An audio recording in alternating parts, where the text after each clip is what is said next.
Olá, meus amigos, nossas saudações cordiais. Eu sou Patrícia Lins, do canal no YouTube Lições de Amor, e venho para essa participação aqui no canal Roteiro Espírita, a convite do meu grande amigo Robson Ferrer, a quem eu deixo o meu fraternal abraço, as minhas saudações cordiais, carinhosas, e estendo também a todos os seus seguidores inscritos no canal com votos de muita paz. Hoje nós faremos uma reflexão doutrinária que gira em torno do capítulo 9 da obra Messe de Amor pelo Espírito Joana de Ângeles, Chorando para Servir. Antes de fazer as nossas reflexões, leremos uma breve mensagem. Em seguida faremos uma prece para a abertura dos trabalhos, prosseguiremos com as reflexões propriamente ditas e, ao findar, faremos uma prece de agradecimento. Dito isso, então, vamos começar. A nossa mensagem inicial está no Evangelho de Lucas, capítulo 12, versículos 49 a 50. Disse Jesus: Eu vim trazer fogo à terra, e como desejaria que já estivesse aceso. Devo receber um batismo, e como me angustio até que esteja consumado. Jesus. Essas palavras do nosso Divino Mestre podem causar estranheza pelo grande impacto. Mas se nós lermos esse trecho, buscando um sentido simbólico espiritual, nós vemos que este fogo não é o fogo material que consome tudo quanto existe, mas é um fogo espiritual que arde em chama viva nos nossos corações e efetivamente purifica, numa linguagem simbólica, os nossos pecados. Esse fogo depurador talvez seja o símbolo de uma grande transformação. E talvez tenha sido esse o sentido de Jesus dizer que veio trazer fogo à terra. Mesmo aqueles que não o amaram, que o repudiaram, que o odiaram, não passaram sem se afetar de algum modo pela presença de Jesus. De uma forma muito misteriosa, todos que tinham um breve contato com ele se sentiam estranhamente tocados. E isso é uma demonstração da autoridade moral absoluta do nosso Messias divino. E será que nós já nos permitimos ser incendiados por este amor? Vamos então orar para fazer as nossas reflexões.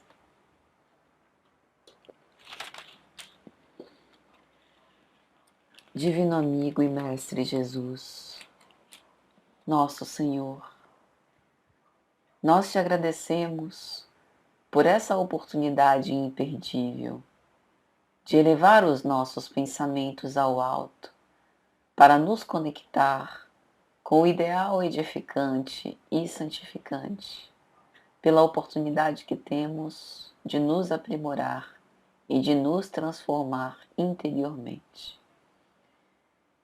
Que nós possamos ter a condição de perceber a suave presença do nosso Divino Mestre e os seus emissários, os Espíritos bons, ao nosso redor, que insistentemente tem nos estimulado para que possamos praticar a caridade e para que tenhamos coragem moral, a fim de vencer as nossas más inclinações.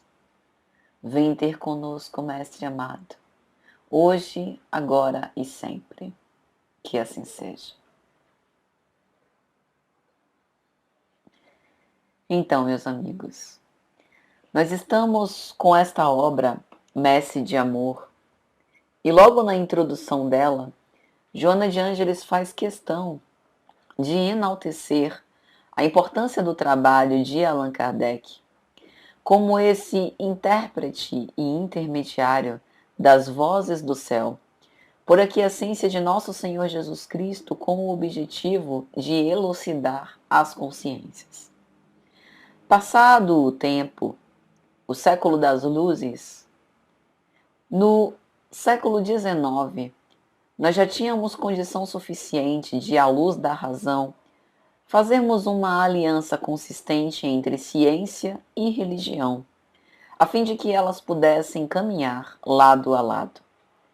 E foi justamente esse trabalho laborioso, fruto dos esforços, da dedicação desvelada de Allan Kardec, que nós temos como resultado em toda a obra da codificação.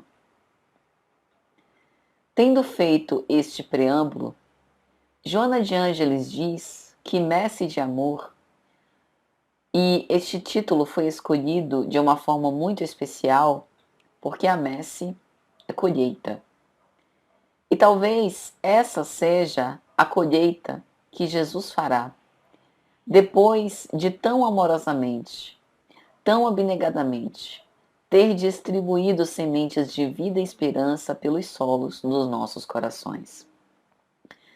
De uma forma figurada, nós poderíamos dizer que ao mesmo tempo em que nós somos os solos, somos também os lavradores, e que precisamos revolver a terra, tratá-la, cuidá-la, retirar ervas daninhas, umidificá-la, e também fazer o possível para que essas sementes tenham as condições adequadas para que possam vir a germinar, para que no futuro nós tenhamos condição de oferecer essas flores plantadas ao caminho, mesmo que dentro dos rendimentos que nos sejam possíveis neste momento, no nosso atual estágio evolutivo. Mas acima de tudo, é bem lúcido, é muito claro que este esforço depende de nós. E que o trabalho é o grande poema da criação. Em tudo, a força viva do amor nos propele para o movimento, para o esforço ativo em prol do bem. Possamos então ter a coragem necessária para perceber, para arregaçar as nossas mangas e nos colocar nesse ardoroso labor, a fim de que possamos recolher os frutos saborosos após o serviço. No capítulo 9, então, Joana de Ângeles aborda um tema sumamente especial: chorando para servir. Aqui, Joana não apenas faz uma alusão ao nosso grau de inquietude, de incompreensão, ao queixume, à lamentação por ter que passar por provas que muitas vezes nós participamos como escolhedores, selecionadores destes processos que agora enfrentamos nessa existência física. Além de tudo isso, ela aborda o quanto é perda de tempo essa lamentação infrutífera, o auto-vitimismo, o sentimento de autopiedade que só nos deixa mais paralisados e impedidos do trabalho. Ela começa dizendo que muitas vezes nós anelamos a ascensão na seara de luz, onde se movimentam os nossos passos, mas que não desejamos oferecer o tributo exigido àqueles que se afeiçoam à bênção do serviço.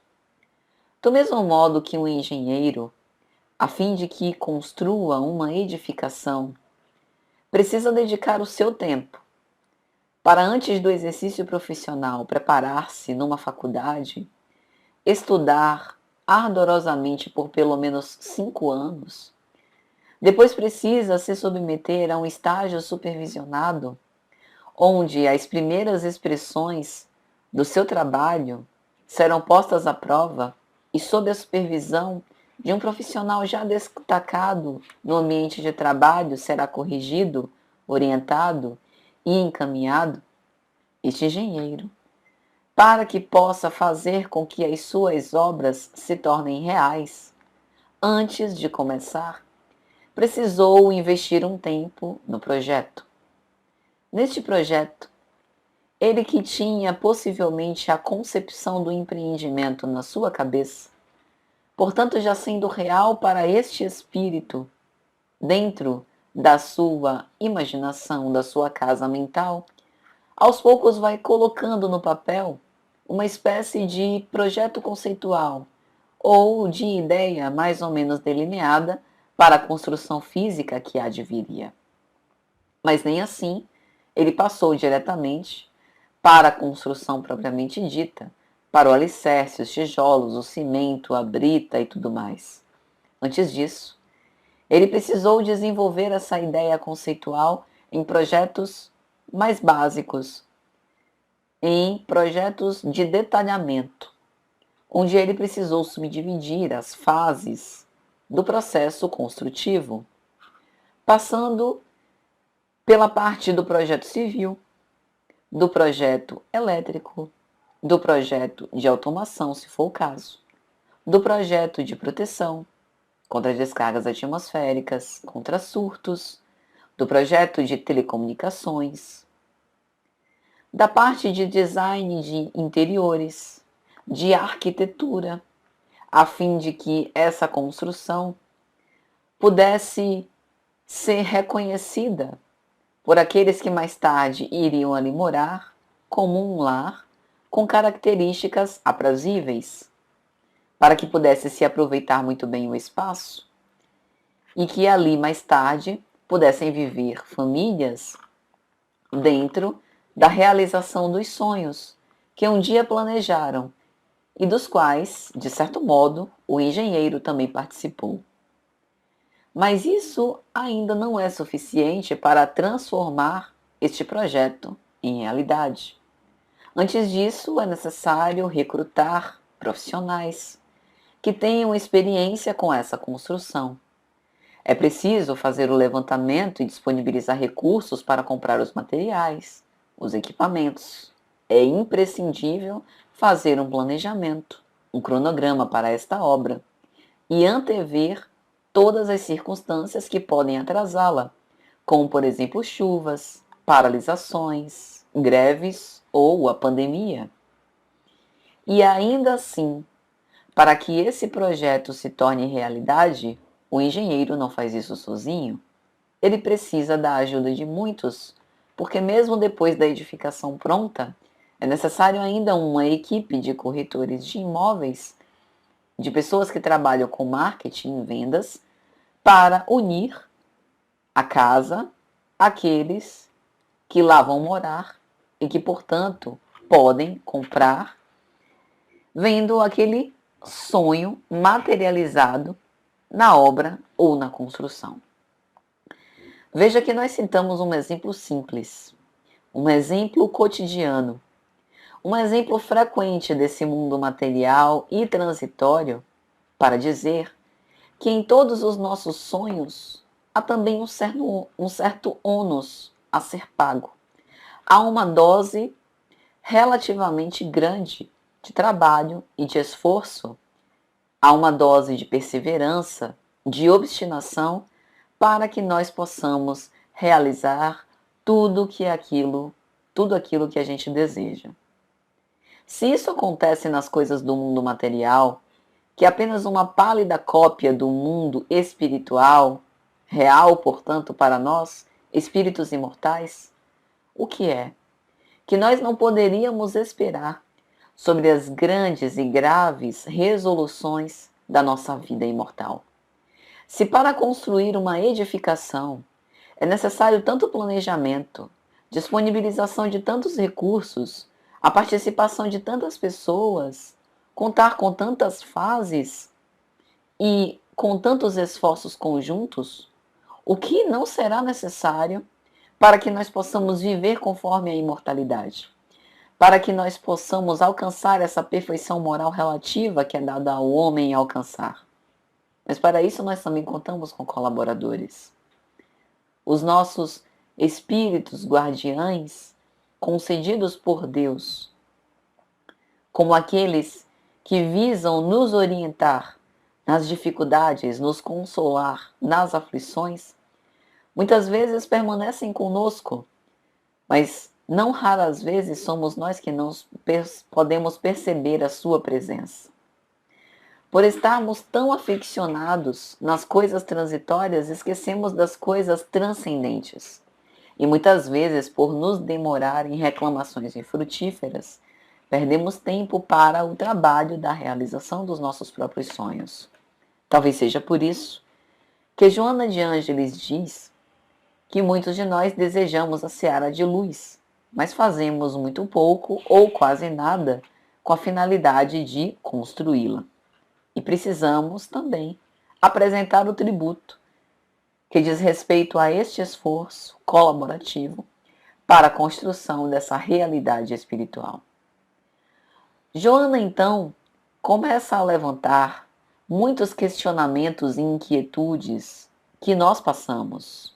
Sobretudo aqui me refiro a nós cristãos espíritas. A indagação de companheiros que mantenham uma face serena, não obstante os compromissos que assumem junto aos sofredores. Muitas vezes nos questionamos como alguém pode experimentar relativa felicidade num trabalho tão árduo, tão doloroso, junto àqueles que sofrem. Pensemos, por exemplo, no exercício de um médico em cenários pandêmicos. Muitas vezes trabalhando até a exaustão. Ele é um dos poucos profissionais que precisam estar à frente de batalha, servindo e utilizando do seu entendimento, do seu cabedal intelectual, da sua humanidade para tentar ajudar.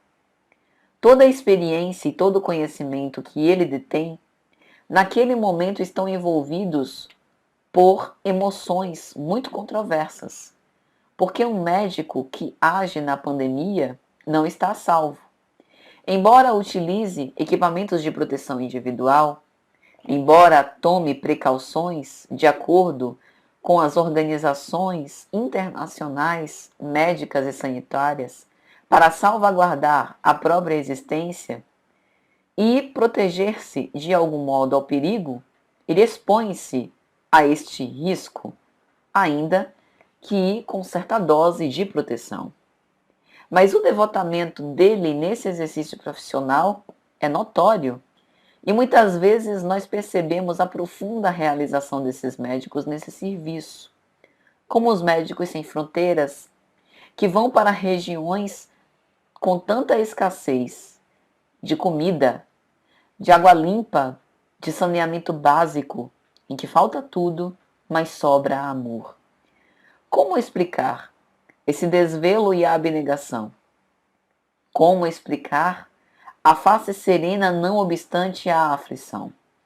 Quando nós recorremos às histórias do cristianismo primitivo, nós lembramos da célebre imagem do apedrejamento de Estevão, em que, não obstante a ira dos doutores da lei, sobretudo de Saulo de Tarso, para que pudesse se comprazer naquele ato de extrema crueldade, a face ensanguentada, copiosa de lágrimas de Estevão, traduzia uma serenidade impassível que refletia o seu ideal cristão imperturbável. É justamente sobre isso que Joana de Ângeles fala. Que não obstante os insucessos que assinalam os nossos movimentos, não obstante as incompreensões que nós sofremos, às vezes pelos nossos próprios familiares, que não conseguem entender o nosso compromisso e a nossa dedicação.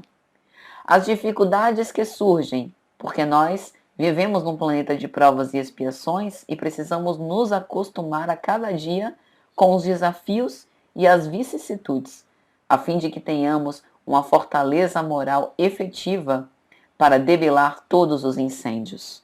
As lutas que recrudescem, violentas e que muitas vezes ameaçam os nossos esforços, os dissabores que continuamente se repetem, tornando mais amargos os nossos dias. Mesmo perante todas essas aflições do mundo, como vai dizer Emmanuel em uma de suas mensagens da coleção Fonte Viva, há muita aflição gerando tranquilidade, mas também há muita tranquilidade gerando aflição. Muitos de nós desejaríamos ardentemente ter uma vida tranquila, apenas feliz, junto aos nossos familiares, junto aos nossos amigos, sem que nós fôssemos perturbados nessa suposta paz. Mas esquecemos que com Jesus, paz é uma construção sistemática. A nossa harmonia íntima é o reflexo do progresso, do qual nós somos chamados a sermos colaboradores diretos. Nada cai do céu. É necessário que as nossas mãos estejam dispostas ao serviço. É imprescindível que nós queiramos trabalhar, como diz Jesus, enquanto é dia, pois a noite vem quando ninguém pode trabalhar. Já refletimos sobre a importância da pandemia para esse olhar voltado para as próprias dificuldades? Nós fomos obrigados a repensar as nossas prioridades e a refletir sobre as nossas ações antes da nossa desencarnação. E isso é maravilhoso. Porque antes de retornarmos para casa, antes da possibilidade de amargurar profundos remorsos, nós fomos convidados a parar para pensar. Apesar tudo o que se passa conosco. E qual o nosso grau de responsabilidade na desordem que nós mesmos reclamamos? Muitos, no fenômeno projetivo, colocamos a culpa nos outros. E esquecemos que, de certo modo, nós também colaboramos para a realidade de coisas que vemos existir na nossa vida. Nós temos uma primeira missão, e essa missão é para conosco. Nós temos uma força interna que é capaz de dirigir a nossa vida. Portanto, se a nossa vida reflete mal-estar, há um bem-estar possível a ser alcançado pela reflexão do significado da existência, da recuperação de um ideal há muito esquecido, relegado à última instância, quando na verdade deveria ser o móvel do nosso existir. Este momento é um momento de pensar sobre isso. Nos mantemos ocupados, pensando em ajudar os outros. E isso é muito válido, é muito honroso. É a legítima caridade e fraternidade que Jesus veio nos ensinar. Mas não esqueçamos o amor próprio. Antes de tentar socorrer ao outro, precisamos socorrer a nós mesmos. Precisamos nos amparar, reconhecer os pontos ainda trevosos, para que nós possamos fazer brilhar a nossa luz perante os homens, entendendo que ela é alimentada pela nossa fé. Muitos de nós desejamos fazer os outros felizes. E quem é o responsável por nos fazer felizes? Será que de um modo parcialmente egoísta, ao fazer os outros felizes, nós também não esperamos que o outro nos retribua com a felicidade de que nós deveríamos nos responsabilizar? Quem é que pode dizer o que nós queremos? Quem é que pode identificar com acurácia do que nós gostamos, do que faz brilhar os nossos olhos, senão nós mesmos? A pausa para este autoconhecimento, para o reconhecimento das nossas sombras, para a renovação de votos com essa comunhão com Deus, é um movimento impostergável que, não obstante, nós temos postergado. Portanto, este é um momento muito especial, a fim de que nós deixemos um pouco as fugas psicológicas e mergulhemos nessa viagem dolorosa, porém necessária. Porque não há nenhuma purificação ou transformação que não necessite do engajamento ou da implicação de nós mesmos, que somos responsáveis e os maiores beneficiados pela própria mudança que somos capazes de fazer. Joana, então, nessa mensagem, prossegue dizendo: as perseguições gratuitas estabelecem pânico e agonia na casa mental. Perseguições. Quando a gente fala nessas perseguições, em geral a gente lembra de alguém, essa nossa mania de colocar a culpa no outro, que vive no nosso encalço. Colocamos a culpa nos obsessores, no assédio espiritual, por conta da psicosfera terrestre, onde o mal ainda predomina.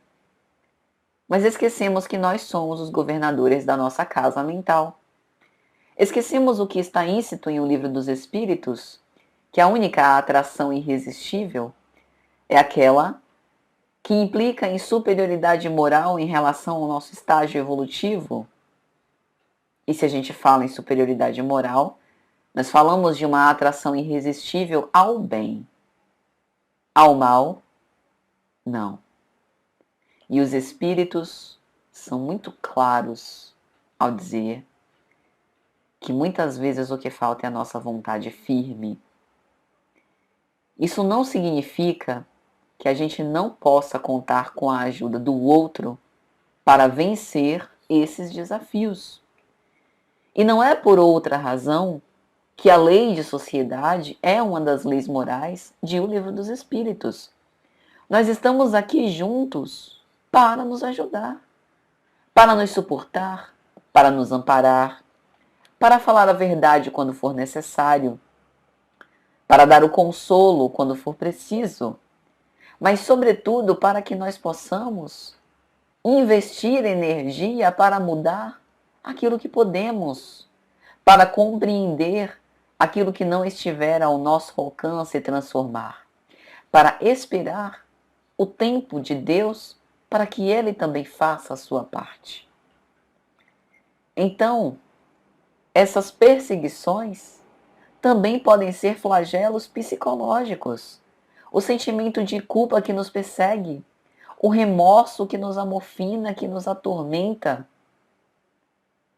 Esses hábitos mentais arraigados, que muitas vezes vão gerando pensamentos ansiosos, angustiosos, que vão nos deixando dentro deste cativeiro. O cativeiro das nossas convicções equivocadas, do nosso egoísmo, do nosso apego desmesurado a coisas transitórias. E aqui eu não faço referência apenas a bens materiais, mas a laços de afeto. Às vezes, a gente não permite, não admite que o outro, que viveu anos ao nosso lado, tem direito de refazer a sua vida, inclusive longe de nós. Às vezes, a gente não admite que, não obstante nós termos sido tão bons, termos sido tão dedicados, tão amorosos e carinhosos durante tanto tempo, não admitimos que o outro tem o direito de não reconhecer, tem o direito de não nos amar, tem o direito até de odiar. Mas nós, que somos cristãos e espíritas, sabemos que a vingança não é uma opção. Sabemos que o ódio não é uma opção, porque o nosso Messias apresentou-nos uma forma diferente de ver a vida. Amai os vossos adversários. E muitos dos nossos adversários vivem dentro da nossa cabeça. Isso não significa que eles não sejam reais. É real para o espírito. Mas isso implica que somente nós podemos ser capazes de desagrilhoá-los, de libertá-los desse cativeiro que nós mesmos formamos. Joana ainda fala dos amigos que desertam. E Jesus tem propriedade para falar sobre esse assunto. Aquele que mete a mão do prato comigo, esse há de me trair. Essa é uma das passagens que eu mais gosto do Evangelho, preciso confessar. Só quem passou pela humilhação de ser desprezado por aquele que profundamente amou, sabe o significado dessas palavras de Jesus. Somente aquele que viu nos olhos de quem um dia disse que amava tanto, proferir agora o quanto odeia a gente, sabe bem o significado dessa traição de Judas. Judas amava profundamente Jesus. Já falamos sobre isso a miúde, mas por um momento ficou iludido, enceguecido, pela sua presunção de resolver o que ele achava que era um grande problema, de dar o seu jeito, sem a paciência e a confiança de aguardar que o Messias agisse em prol de todos. E aí a gente não entende, não aceita que os nossos companheiros desertem, porque nós achamos que nós sabemos o que é a felicidade do outro, que ao nosso lado eles serão as criaturas mais completas e repletas da face da terra, porque nós somos muito maravilhosos e podemos dar a eles tudo de que eles necessitam. Quanta presunção! Às vezes há mesmo uma destituição de laços por romper com os compromissos previamente assumidos. Mas eu fico pensando onde o nosso entendimento fraternal. Porque se cada um de nós temos a liberdade de consciência, nós temos o direito de refazer a nossa vida a qualquer momento. É bem verdade que nós devemos nos lembrar da responsabilidade afetiva, das expectativas que nós causamos nos corações, mas, sobretudo, nós devemos recordar que nenhum de nós é escravo de ninguém. O amor liberta. Quem sabe? Esse companheiro que desertou não vai encontrar-se no seu próprio caminho mais à frente. Recordemos a figura de João Maria Marcos, sobrinho de Barnabé. Na obra Paulo e Estevão, Maria Marcos, irmã de Barnabé, pede que Saulo de Tarso e Barnabé, ao iniciarem as excursões de propaganda, levem também João. Era um adolescente e ela gostaria muito que ele também colaborasse para a profusão e a perpetuação, a difusão da mensagem de Jesus. João, um jovem cheio de sonhos, tinha muitas expectativas e fez isso de bom grado. Ele realmente acreditava que poderia enfrentar qualquer dificuldade. Ele acreditava que estava pronto para o testemunho. Saulo, por ser bastante experiente, por já ter padecido muitas das agruras da vida, tem um diálogo franco com ele, e alguém poderia até dizer, um pouco rude, com o intuito de testar esse grau de perseverança na sua resolução. E o menino não desistiu, mesmo com todo aquele estilo saulino de demonstrar a sua coragem arrebatadora para todos os momentos, ele de fato garantiu que seguiria. Não demorou muito, desistiu.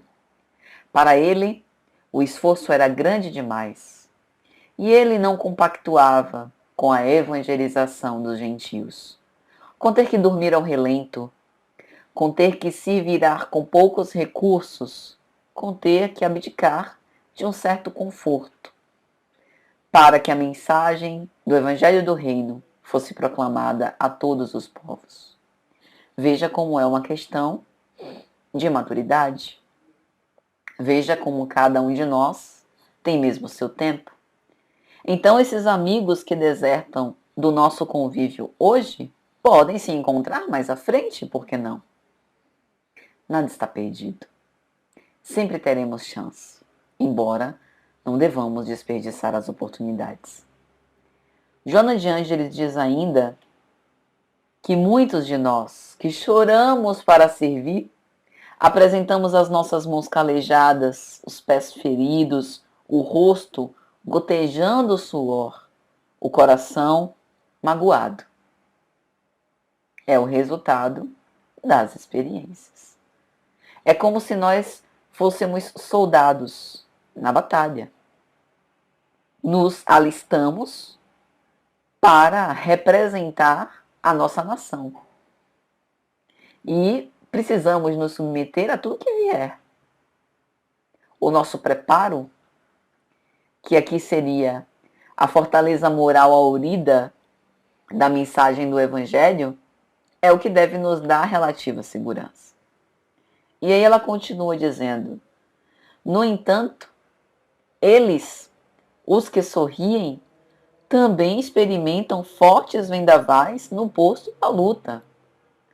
Acredito que nós não guardemos mais o engano de pensar que os santos, os mártires, os cristãos primitivos e também os apóstolos passaram sem aflições. Todos precisamos enfrentar o grau de aflições necessárias para o nosso aperfeiçoamento. E digo mais, as aflições vão piorar. Cada vez que nós, pelas tribulações, vamos ficando mais fortes, temos condição de testemunhar em uma dose cada vez mais profunda e representativa. Este é o processo. Nós estamos sendo preparados para resistências cada vez maiores. Todos os apóstolos foram martirizados, à exceção de João. Os cristãos primitivos, esses que foram os nossos precursores, deram o seu testemunho. Lembremos das cenas tristes e dolorosas, já no final da obra Paulo e Estevão, das aflições que os cristãos padeceram em Roma. Triste cena da nossa humanidade. Martirizados no circo de horror, queimados vivos, escaldados em água fervente, ou tendo seus corpos ateado fogo, lançados aos leões famintos. Faziam isso cantando hosanas.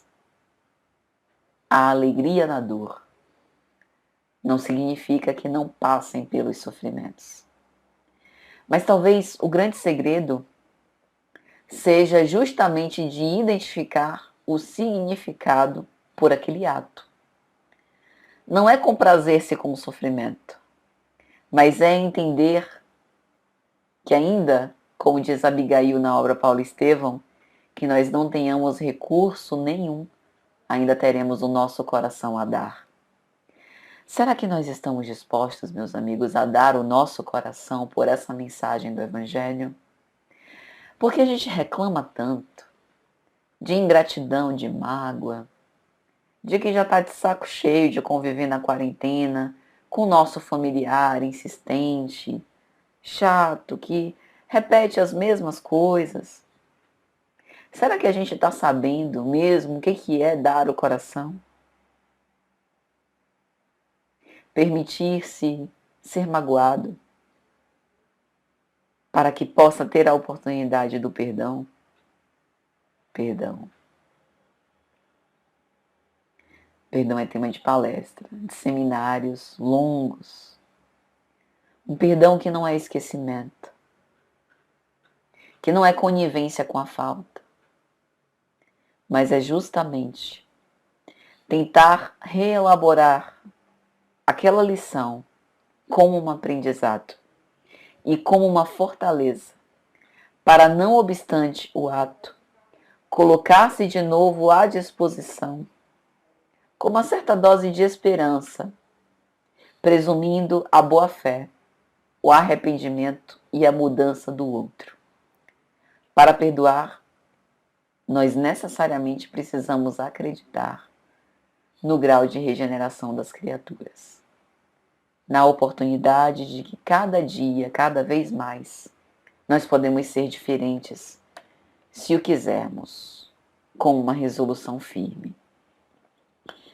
E aí Joana continua dizendo: durante o tempo em que ajudam, conduzem a mente abrasada, confundindo a inquietude que portam com a aflição do próximo. Será que a gente, para ajudar, está esquecendo de que nós precisamos cuidar primeiro de ajudar a nós mesmos? Quantas vezes a gente não vê a criatura reclamando para ajudar? Às vezes parte para um serviço de auxílio de caridade nas ruas e reclama da falta de educação. Meus amigos, vocês já passaram fome? Algum de vocês sabe o que é ter que passar dias sem comer? A gente passa algumas horas e já fica irritado, sem paciência, acha que vai desencarnar de fraqueza. Você imagina dias sem comer? E olha que quando a gente atrasa o horário de comer, é porque a gente está envolvido em outra atividade, ou porque o almoço está demorando. Mas a gente sabe que dali a pouco o alimento vem. Então a gente só está postergando a saciedade. Mas sabe que está certo, que está garantido. Já imaginaram almoçar e não saber quando será a próxima refeição? Já imaginaram ter que se submeter todos os dias ao perigo das ruas, à vulnerabilidade? Já imaginaram o que é ficar doente, estando numa condição de rua, sem ter dinheiro para comprar um analgésico, sem ter ninguém a recorrer para falar dos próprios sentimentos, das próprias demandas emocionais que continuam existindo, porque é um espírito encarnado. E aí, às vezes, a gente ouve coisas do tipo: mas eu fico tão indignado com esse grau de falta de educação dessas pessoas que estão nas ruas. Às vezes sou eu que fico indignada ao ouvir uma coisa dessa. Ter educação de barriga cheia é relativamente fácil. Às vezes a gente esquece de se colocar no lugar do outro.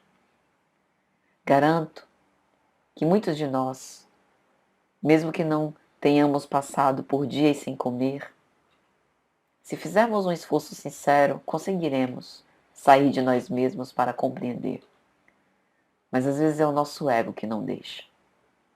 É o nosso orgulho e egoísmo que é demais e que quer que seja feita conforme a nossa vontade. Sofreremos muito. Porque, graças a Deus, os processos do mundo não são feitos apenas conforme a nossa vontade. Não fosse a intervenção dos espíritos bons, pelo influxo amoroso do governador do nosso orbe, nosso Messias, aí sim nós estaríamos perdidos. Reclamar para ajudar deveria ser considerado uma blasfêmia. Porque a ajuda nada mais é do que um pretexto. Um pretexto para estar em contato com o outro. E não somos nós a beneficiarmos ninguém, mas somos nós que saímos beneficiados pela oportunidade do serviço, pela oportunidade de nos tornarmos um pouco mais humanos, de estarmos em contato com a aflição e o sofrimento e termos a condição de aliviar, nem que seja por um instante, isso. Deveria ser considerado por nós como uma honra, não como um estorvo. Pensemos nisso. Joana continua dizendo: transformam a dor em expressão de combate e lutam sem queixumes. fazendo referência àqueles que ajudam sem reclamar. Carregam e conduzem a mente abrasada. Às vezes, os médicos que estão na linha de frente, cuidando daqueles que estão contaminados pelo vírus, têm uma família esperando em casa, cheio de filhos, cheio de sonhos e cheio também de incertezas. Mas naquele instante, escolhe esquecer um pouco de si mesmo para ir ao encontro da dor do outro, para ir ao encontro desses infortúnios ocultos, como vai dizer o Evangelho. E aí Joana diz: não te lamentes, nem ambiciones uma paz inoperante a medrar na indolência. A minha paz eu vos dou. A paz do Cristo é bem diferente da paz do mundo. A gente pode dizer que a paz do mundo é uma paz fictícia, porque uma hora saciados, na outra inquietos. O mal-estar é presente no mundo. Só Jesus pode nos abastecer com essa fonte de água viva para nos dar esse sentimento de completude que o seu Evangelho proporciona. Essa fonte de água viva aplaca a nossa sede de afeto, a nossa fome de justiça, a nossa ânsia por reparação, se nós quisermos aceitar. Porque senão, copiaremos o equívoco de Saulo de Tarso, recalcitrando contra os aguilhões, alimentando a rebeldia, a desobediência, a insubordinação, sem exercitar a tolerância e a resignação. A dor, vai dizer Joana de Ângeles, anônima e silenciosa, é a base do êxito de qualquer empreendimento. É a dor que educa. É a dor como um aguilhão para nos tirar da zona de conforto, para nos convidar para que possamos fazer tudo que esteja à nossa disposição, para que possamos alcançar e construir a nossa felicidade. Não é um passaporte para o céu. Talvez se assemelhe mais à construção dos trilhos por onde esse trem da felicidade vai passar. Passamos a vida toda construindo esses trilhos, traçando rotas, tirando os obstáculos do caminho para o grande momento quando o trem efetivamente passará por esses trilhos e seguirá o seu caminho. Operação, trabalho, obstinação pacífica, paciência, para construir aos poucos e sempre. E então ela vai dizer: seja a honra de quem serve a satisfação de servir. Como quem diz, acredite que a recompensa e o benefício das coisas que você faz, você recolhe na própria ação de fazê-los. Não busque recompensas futuras.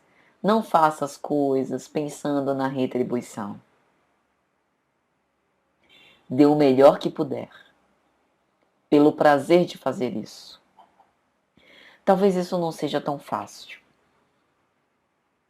No nosso estágio humano, a gente quer ser amado, quer ser agradecido, quer que nos aplaudam, que nos reconheçam, que digam que nós somos as melhores pessoas do mundo, ainda que não sejamos.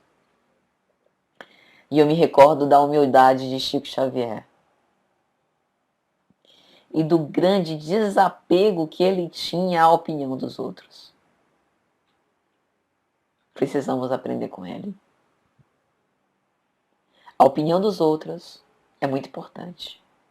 Dissemos aqui que é através do outro que nós chegamos a Deus, que nós crescemos, mas a opinião dos outros não gera evolução espiritual. Ainda que nos amem, nos achem a criatura mais fofa e maravilhosa do mundo, isso não nos faz anjos. E ainda que critiquem as nossas ações, que tenham preconceito para com a nossa conduta, que nos julguem, que negativem as nossas ações, isso não destrói o bem que a gente faz. Vamos experimentar? Dar ao outro o direito deles terem a opinião que eles quiserem. Ouvir, aceitar, conviver. Tudo bem, eu lamento. É uma pena que o outro não me conhece como eu realmente sou. Mas tudo bem. Eu também não me conheço satisfatoriamente. Eu ainda estou nesse processo de reconhecer as minhas faltas e também as minhas virtudes, de ver as coisas boas que eu tenho e de também reconhecer aquelas coisas que eu não quero mais alimentar. Se para mim esse processo é difícil, prolongado, imagina para o outro que me conheceu agora, que às vezes nem me conhece. Além disso, Deus, que está em mim e também está em vocês, nos vê e nos ama do jeito que a gente é. Veja que maravilha. Isso não deveria nos deixar mais tranquilos? O amor de Deus é incondicional. Será que o nosso amor é incondicional? Reflitamos sobre isso. E aí Joana diz ainda, já para as nossas considerações finais. Aprende assim a transformar as lágrimas, com que o dever te experimenta, em sorrisos de alento para os mais tíbios e certos de que todos na luta estamos sofrendo para aprender e chorando para servir.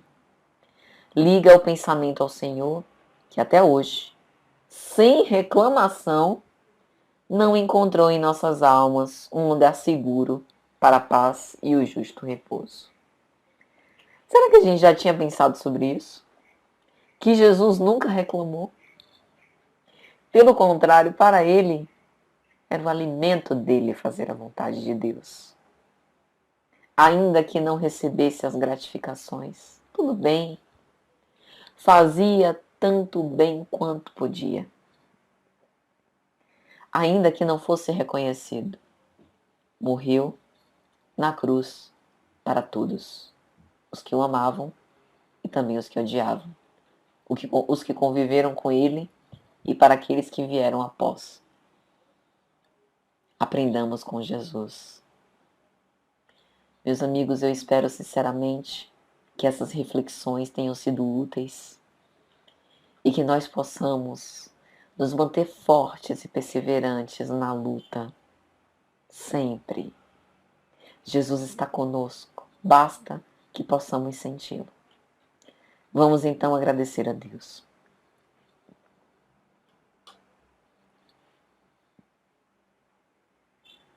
Deus, Pai de bondade e misericórdia, nós te agradecemos por ter nos apresentado o seu Filho tão amado, como exemplo, modelo, guia da humanidade terrestre.